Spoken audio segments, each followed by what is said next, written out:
Mesdames et messieurs, regardez, la France s'embrase pour du carburant. Vous voyez, ça devient un peu la guerre dans ce pays. Bon, je vais faire une petite vidéo humoristique, mais pas très humoristique. De toute façon, j'ai rien d'autre à faire. Ça me fait lire un peu, et puis au final, j'en étais arrivé. Alors, le premier, c'était un problème un peu rapide. Oui, c'est vrai que c'est quand même un peu bizarre. Ce pays est bizarre. Bon, les gens sont à cran. Après, on peut dire ce qu'on veut. C'est pas toujours marrant d'attendre et d'avoir une vie et d'être en retard par rapport à la contrainte de devoir attendre. Ou par rapport à d'autres. Eh bien, je sais pas, au final. C'est la guerre, alors. La guerre de l'essence. C'est Mad Max, les amis. Vous voyez, celui-là. Il a été sauvé in extremis à l'hôpital de Anseso, à Annecy, oui. L'automobiliste suisse sera sauvé. Bon, un miracle après tout, c'est une bonne chose, mais quand même bizarre, vous voyez. Moi, je ne regarde plus les informations parce que j'étais tellement ensorcelé avec les symptômes d'hypertension qui surviennent à chaque journal télévisé que j'ai laissé tomber et après je n'avais plus d'hypertension, vous voyez. Enfin, surtout de genre de pulsions qui viennent en moi pour éclater tout ce que on me donne à voir comme étant une mauvaise nouvelle que je dois manger. En deuxième, nous avons, je reviens au magazine bien sûr. Bon, vous voyez, je ne sais pas ce qui se passe dans ce pays pour être clair. Je suis tellement dans la reconstruction neurologique que je n'ai pas le temps de me mettre encore un fardeau supplémentaire à aller avoir les mauvaises nouvelles avec l'impossibilité de décompresser. Vous voyez déjà que là, je ne peux plus trop bouger.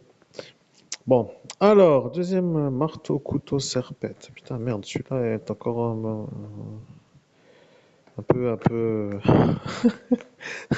bizarre. Alors, je vais lire après tout, pourquoi pas, ça pourra toujours aider certains à comprendre. Alors, scène ordinaire dans une station-service de la région parisienne. Une femme excédée sort de sa voiture et invective le conducteur d'un fourgon blanc qui vient de lui passer devant. Les insultes fusent. Fils de pute, connasse!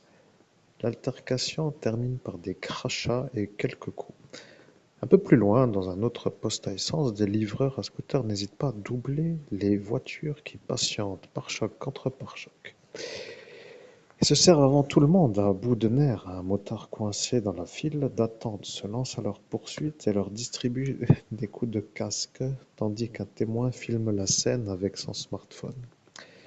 À certaines pompes, il suffirait d'une étincelle pour que la situation s'embrase, au propre comme au figuré.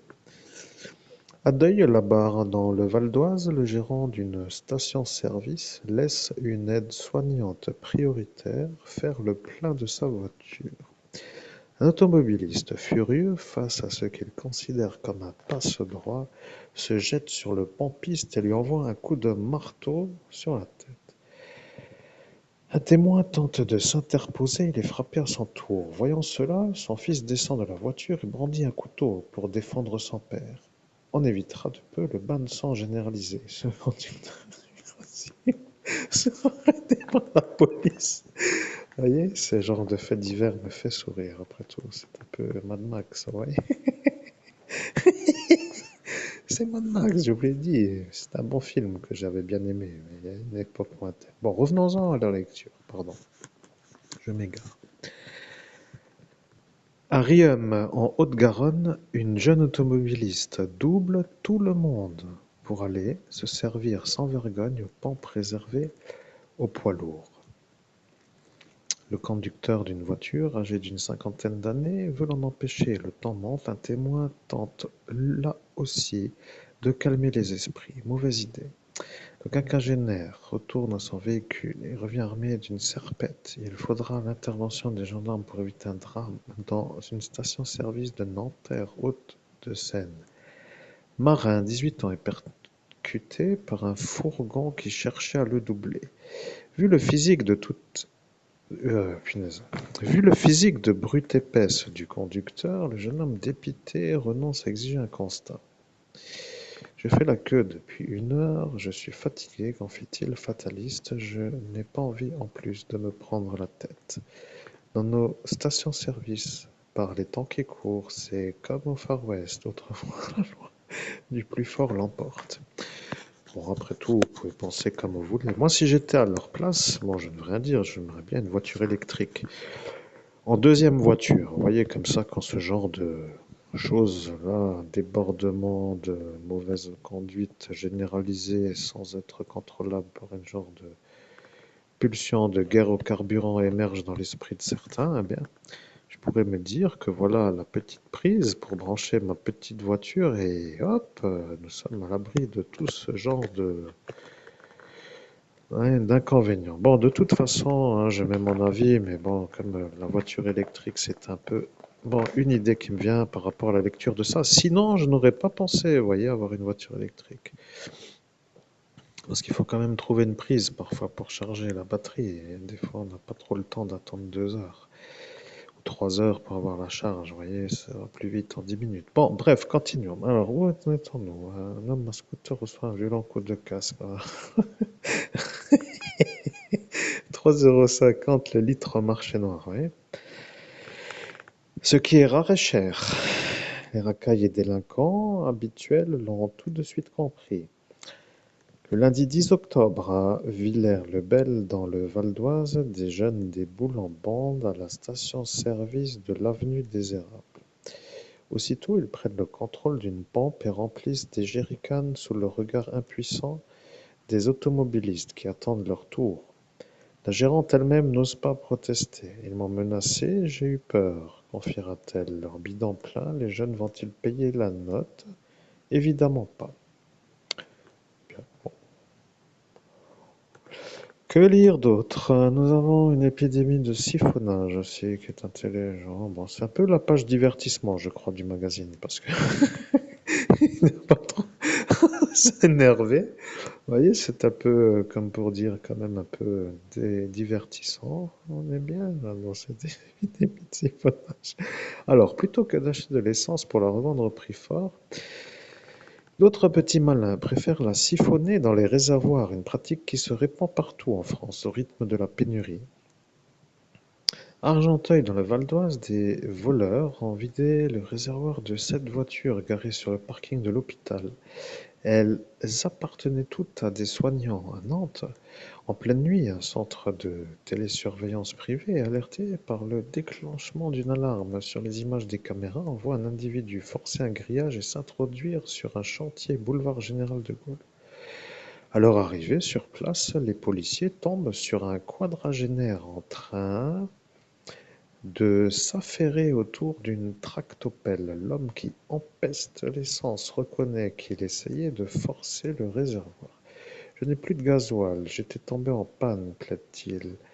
Ça ne l'empêchera pas de finir en garde à vue. À Vauxbain, dans l'Aisne, c'est un véritable commando qui braque en pleine campagne le conducteur d'un poids lourd chargé de betteraves.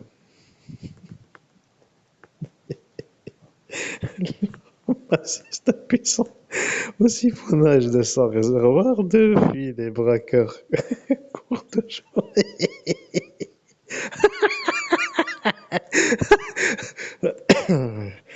à Étampes dans l'Essonne. Les policiers interpellent 4 personnes en train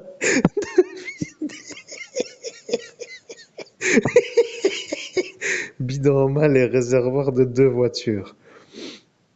Ceux-là ne pourront pas prétendre qu'ils étaient en panne. Dans leur camionnette,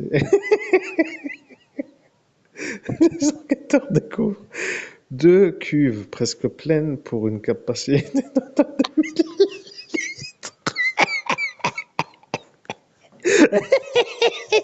à 3,50 € le litre. Ces pillards allaient s'en mêler.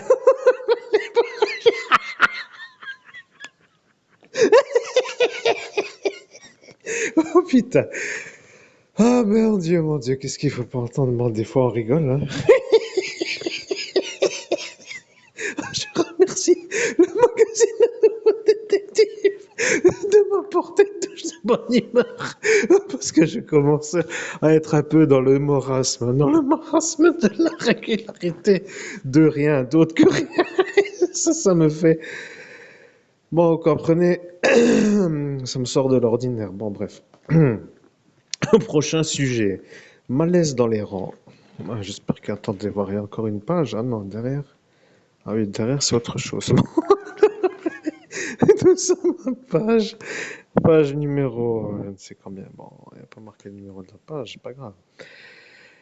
Dernier sujet par rapport à ce Mad Max français. Alors, malaise dans les rangs. Il y a aussi les dommages collatéraux de la crise.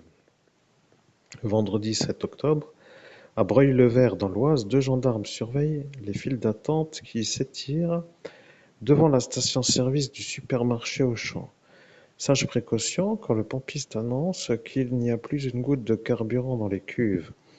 On frise l'émeute. Les présences des uniformes calment les esprits. Les voitures font marche arrière dans une pagaille indescriptible. Bientôt, il ne reste qu'un véhicule immobilisé.